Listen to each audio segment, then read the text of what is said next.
different ways. I'm going to write a function on here. Absolute value of x plus 1. Actually, I should write y equals. Why is it so, hold on, why is it so bright?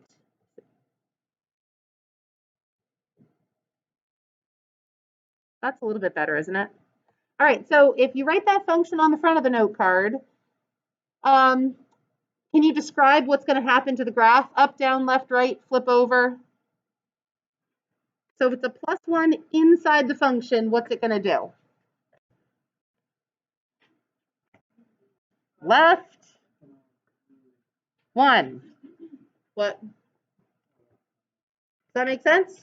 So absolute value x plus 1 goes on the front, and left 1 goes on the back. So then you could, look at that and just really quickly refresh that rule for yourself. Can I go to note card number 2?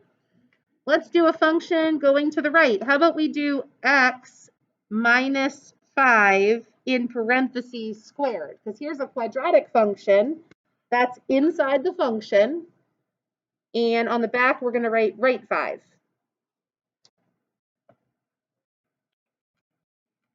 So this is inside the function. What is it doing? So in the back, we're going to write right 5.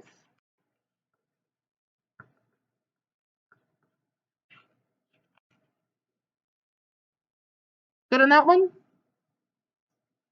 All right. Next one. So I'm going to do 8 of these transformation rules, and then we'll do the 7 parent functions as well. So we'll have 15 note cards. If we want to add a note card, we always could. All right, what if I have x cubed, and on the outside of the function, I write plus 10? It's outside the function, so what am I going to do? Shift it up 10 units. So on the back of this, we're going to write up 10. Can I flip it? Up 10. All right. So guess what? I'm going to do one that goes down. How about we do a square root function? Square root of x minus 4. So it's outside that function again. Whenever it's outside the function, it's up or down. So this one's going to go down 4. So we have an up, down, and a left and a right. Yep. So if I was going to draw a picture of it, we're going to do the parent graphs in a second, but this is the square root. If it's going down 4, now it's just going to start from here and look like that. So the curve of the graph is going to still be that square root function. So like if you put in 9, right, usually the square root of 9 is 3. But now it's the square root of 9 minus 4. So instead of plotting 9, 3, you're going to plot 9, negative 1. So it's gone down 3 units. So down 4. We got that one done? All right. What about if we stretch a graph? 2x squared and the 2 is written in front of it. It's going to be steeper, right? So you could either write a couple different words that all mean the same thing if you want. Y equals 2x squared. We could say that this is vertical stretch. You could call it steeper, expanded. It's going to be like this. So it's going to be steeper vertically.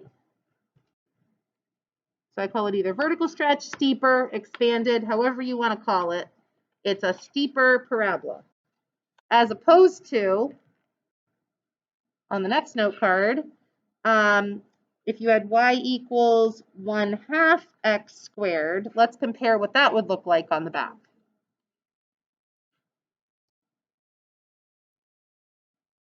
So if it was y equals 1/2 x squared, we can call that vertical shrink. We can call it less steep. We could call it compressed. And it's going to look kind of like this, much shorter than the other one. What was the function? it was y equals 1/2 x squared instead of 2x squared. So it's a fraction, making it shorter. And then that's kind of the difference in what it would look like in using stretch or shrink. So what are the last two transformations that I need to add on here? Yep, reflection. Can I move these? Or you still need them? I'll just move this one. This is one I think you're still on. So let's see. I'm going to write a few functions just so you can like visualize where the negative sign goes, because this is all a certain kind of reflection.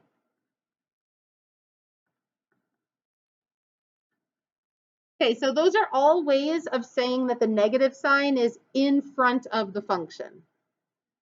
What type of a reflection is that? It's reflected how? It is upside down, so over the x-axis. Did people write all those down, or at least write one of them down? I just think because it looks different for different functions, but I think if you've got these three ideas in your head, you can see that the negative sign is over here. So this is, you could say it's a flip or a reflection over the x-axis. So it's going to be upside down. So make sure you're writing the right ones on the back of the card. If not, then that's going to be a problem. Because then you're going to be studying the wrong flashcards. So flip or reflection over the x-axis, upside down.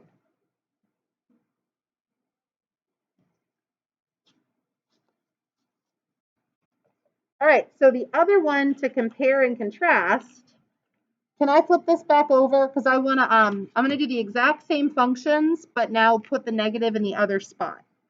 So y equals 2 to the negative x, y equals parentheses negative x squared, y equals the square root of negative x. So all of those negative signs are directly in front of the x this time. This is the one that we're doing.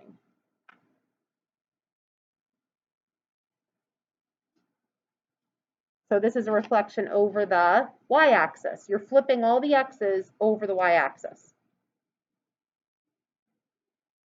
So you're making the x's negative. So it's a flip over the y-axis. So I want you to think of it as like if it's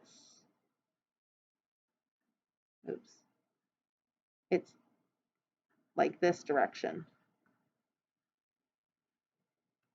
I don't know if that makes sense. So these x's become negative. I don't know. To me, that helps me visualize it. If I'm making all the x's negative, they're flipping in this direction, because to me, the flips are the hardest ones to remember. I guess left and right is also kind of tricky. All right, are we good on that one? All right, so we just did our 8 transformation rules. So I don't know, maybe you don't need to study all of the parent functions, but it would be nice to, let's at least make a note card for each one. So what is the name of, I'm going to say name and equation, right? So that way when you're doing the flashcard, you have to come up with the name of this function and the equation of this function. So this is a linear function, and we could call it y equals x, because the parent function is y equals x.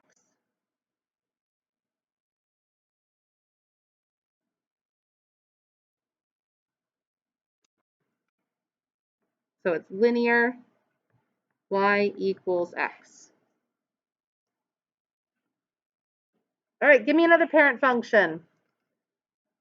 All right, exponential.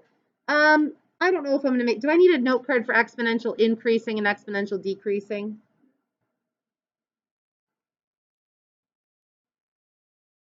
Can I just call this exponential? Or do you need one for exponential increasing and decreasing? I'm just gonna say name it because, well, yeah, I'm not gonna have you write the equation for exponentials. We're gonna do a whole unit on exponentials. So let's do 2 note cards. All right, I've twisted my own arm here. So we'll do this one and we'll do this one. So you don't have to come up with you don't have to come up with the equation. Maybe I'll put them right next to each other so you know what's going on the back of each one. Let's see. So this is exponential increasing, and this one is exponential decreasing.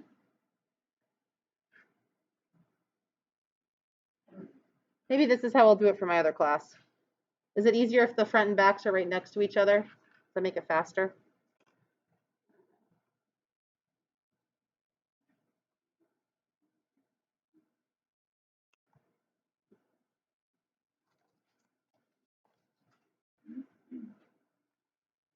Are we good on those? So then what would well, give me another function. All right. Wes, you good? I'm going to put these. So these are the done. Wait a second. Name it. So this one was my exponential decreasing. Exponential decreasing. Okay, so let's do the name and the equation for this one. And the name and the equation are quadratic x squared, or y equals x squared.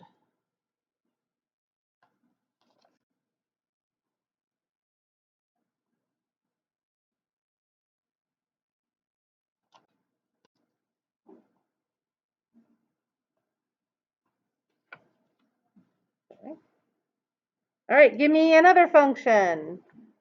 We have 3 more. What is this one called? Absolute value.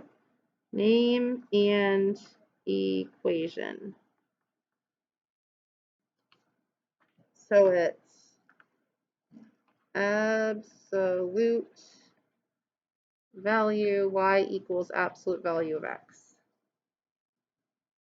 And then what you could do is you could do the back side of the note card and think about in your head what the graph is going to look like and describe it. Like, okay, this is a V-shaped graph. Okay, this is a U-shaped graph. I think we're done with quadratic. Right?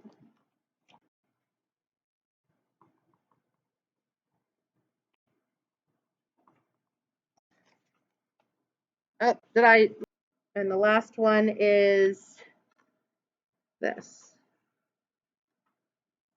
And that's called y equals the square root of x square root.